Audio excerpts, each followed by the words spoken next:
The hot evening air hangs heavy over the battlefield. The only sounds are the groans of the dying and the calls of feeding scavengers. You can barely stand, and you are so tired. But you cannot leave, because King Arthur himself is dying, and even as the light in his eyes fades before you, a boat of glass emerges from the mist, and from the boat come 9 young women. Although you blink, and then they become elves, or fairies, or something else entirely. These people promise to take the king to where he can heal, and with the last of your strength, you stand there and you watch as they bear away the once and future king to the land of Avalon. Today we return to the world of Arthurian legend to look at the mythical island of Avalon. But first, hello! My name is Garvin, and I read things and chatter about them on the internet for your entertainment. With the introductions out of the way, let's turn to our introductory look at the Island of Avalon. So let's start with the Battle of Camlann. This is where King Arthur confronted Mordred, a person whose relationship to King Arthur actually changes from version to version of this story, but I'll dive into that in a moment. Now, in most versions, Mordred is killed by King Arthur, but in turn manages to land a terrible wound on King Arthur and leave him near death. It's then that 9 sisters, led by the eldest, named Morgan le Fay, who is another person whose relationship to King Arthur changes dramatically from version to version, and we will get into that in just a moment. These 9 sisters, led by Morgan le Fay, take King Arthur away to Avalon to be healed, and it's promised that one day, at least in most versions, King Arthur will return to save Britain from its darkest hour. Now, let me talk a little bit more about these two before I dive into the island itself. Mordred does appear in some of the older Welsh stories about King Arthur, and there he's usually depicted as King Arthur's greatest lieutenant and right-hand man. But in most English stories, he's a scheming traitor out to kill Arthur and take his throne from day one. In earlier versions, he's the son of King Lot and his queen, who is King Arthur's sister named Anna or Morgause, depending on the version, which makes him King Arthur's nephew and Sir Gawain's brother. In other versions, well, he's still the son of Queen Anna, who is still King Arthur's sister, or in some versions his aunt, but his dad is King Arthur himself, which shows that George R.R. Martin did not invent this idea all by himself. Later on, stories just make him the son of King Arthur and Morgan le Fay, but we will get to that, so just hold on there. In the stories, Mordred's main role is that as an antagonist. He is here to betray King Arthur, either by provoking the king into a foreign war and seizing the throne while he's gone, or revealing Guinevere's affair with Lancelot to start a civil war during which he can seize the throne. Morgan le Fay is a bit less straightforward. Morgan le Fay, whose name translates either to Morgan the Fairy or Morgan the Witch, depending on who's translating it, and man, that name is just a bit on the nose, isn't it?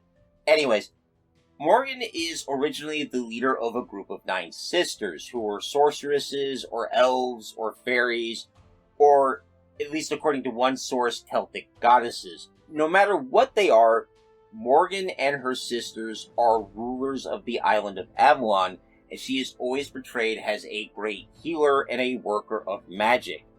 In earlier versions of the story, she is often an ally, or even a protector to King Arthur, but as time passes, her role in the story becomes more morally ambiguous, and she tends to take on more of an antagonist role. By the time you get to Le Morte d'Arthur, she is set as Arthur's half-sister, becoming fully mortal, and they share a mother but have different fathers. In this version, she also has an unrequited love for Lancelot, which I don't see in a lot of modern versions, which is unfortunate because that would be interesting, and she has a deep hatred of Queen Guinevere. She's also often made the mother of Mordred after this, and all of her roles of helping or healing King Arthur, at least until the very end, end up getting kind of shoved over to the side because it clutters up this clear narrative of villainy. But she has always been connected to Avalon. And Avalon is what this video is supposed to be about, so let's turn to it, shall we? The earliest reference to Avalon that all the sources I could find agree on is Geoffrey of Monmouth's work, Historia Regum Britanniae, which translates to the History of the Kings of Britain. This work tells the story of the founding of Britain by Trojan refugees and continues its history up until the coming of the Anglo-Saxon people. Which, by the way, this makes this the second group of people I've run into who claim to be descended from survivors of Troy. Man, it's weird that it's happened twice, isn't it? Moving on, in a later work entitled The Life of Merlin, Geoffrey calls it the Isle of Fruit Trees. The common tracing of this word is that Avalon comes from the Welsh word for apple, although I have found a contention saying that it's actually named for Avalon in Burgundy, France, which is Gaulish for apple place. Either way, apples are involved. According to Geoffrey, Avalon wasn't just the place where King Arthur was taken to after his near death in battle, but it's also the land where his sword, Caliburn or Excalibur, whichever name you prefer, was forged, and it was ruled by those 9 sisters, and their leader was Morgan le Fay.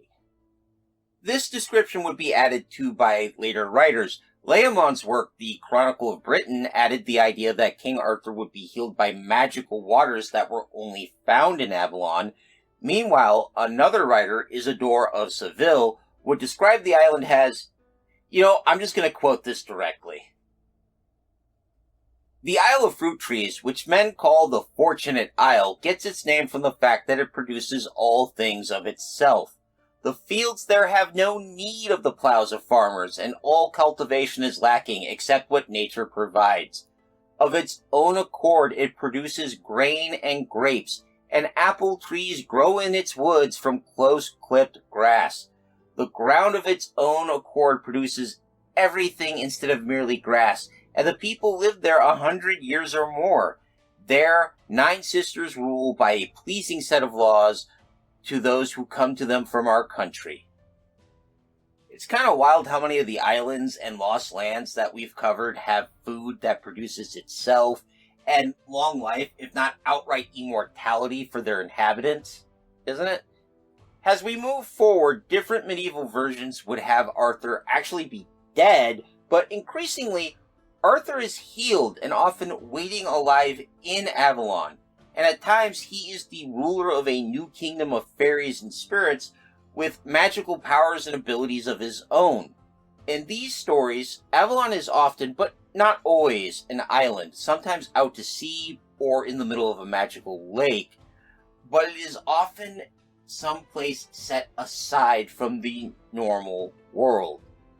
Now, speaking of the normal world, let's talk about a real-world place that has often been pointed to as the site of Avalon. Glastonbury Tor lies in the modern Somerset County of England, roughly about 15 miles, or if you prefer, 25 kilometers from the sea. It is a hill of clay and a type of stone called blue lias, and on top of the hill is the roofless tower of St. Michael's Church, and it is a protected historical site.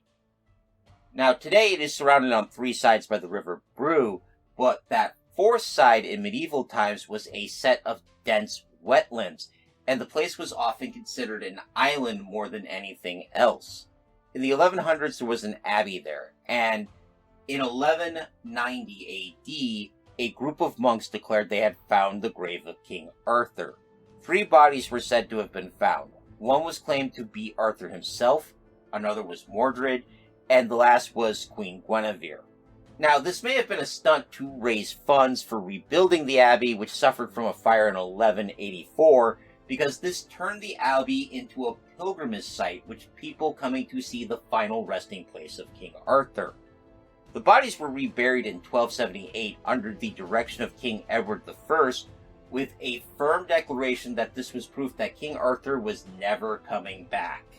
Now, it might seem weird for English kings to be declaring King Arthur dead and try to convince everybody that he's not coming back. So, let me add some context here. King Henry II, who was king when the bodies were discovered, and King Edward I, who was king when the bodies were buried, were English kings with holdings in Wales, and they were fighting wars against Walish leaders and the Walish people to expand those holdings and cement their rule there. And at the time, King Arthur was heavily associated with Welsh, Cornish, and British myths.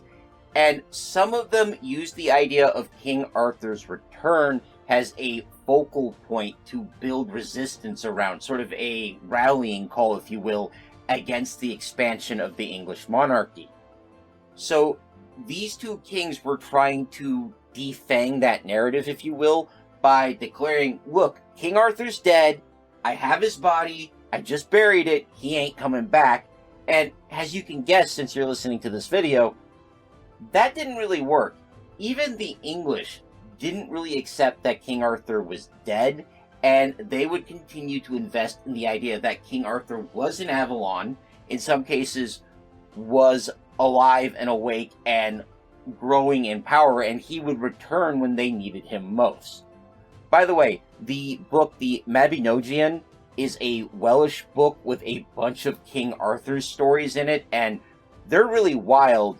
These are stories where the knights tend to have superpowers, and it's really great. I recommend it. I'm going to put a link in the description. You get to read about knights with superpowers having brawls with giants. Good times. Let's get back to the video. Some other writers would claim that the island of Avalon is in fact the island of High Brazil, which I covered earlier in this video series, and it's weird that none of the sources specifically about High Brazil mention this connection to Avalon, so I do want to apologize for that. Another place that is often brought up as a possible Avalon is the land of Gwynedd, which is supposed to be northwest of Wales. There are even Italian stories that have King Arthur holed up in Mount Etna in Sicily, which makes him maybe the first Englishman to take his retirement in southern Europe, but not the last. However, increasingly the idea of Avalon being a kind of otherworld or fairy realm has won out in popular fiction, and by the time you get to modern stories, it is often a shorthand for a sort of otherworld or a fairy tale land. Although there is an alternate strand showing it has the last stronghold of paganism in Britain, which is how Marion Bradley depicted it in her Avalon series. And for my money, the best depiction of Avalon as an otherworldly fairyland is actually in the Disney cartoon Gargoyles, which is also the series I mentioned in another video earlier this year, where King Arthur and Shakespeare's Macbeth throw down in Central Park, New York City for the ownership of Excalibur, and that was great television, and I will not apologize. Either way, Avalon represents a place of peace and healing, something we all hope we can find when we need it, and that might be one of the reasons it keeps showing back up. It's on that note that I'm going to end this week's video, and I hope you found it informative or at least entertaining. If you did, please leave a like or a comment, or even consider subscribing, as all of that helps me in my eternal battle against the dread Lord Algorithm. Terror be on his name. If you'd like a voice on future videos, consider joining my Everwise patrons for just $1 a month. That gets you a vote on upcoming content. Speaking of patrons, I'd like to give my thanks to my biggest supporter, Big Steve. I hope you're well out there, big guy. Next week, by vote of those patrons, we're covering yet another Lost Island. There are a lot of Lost Islands, guys. We're looking at the land of Antilia and its friends, so to speak, and I hope you'll join me for that. But until then, take care of yourselves, take care of each other, and of course, keep reading!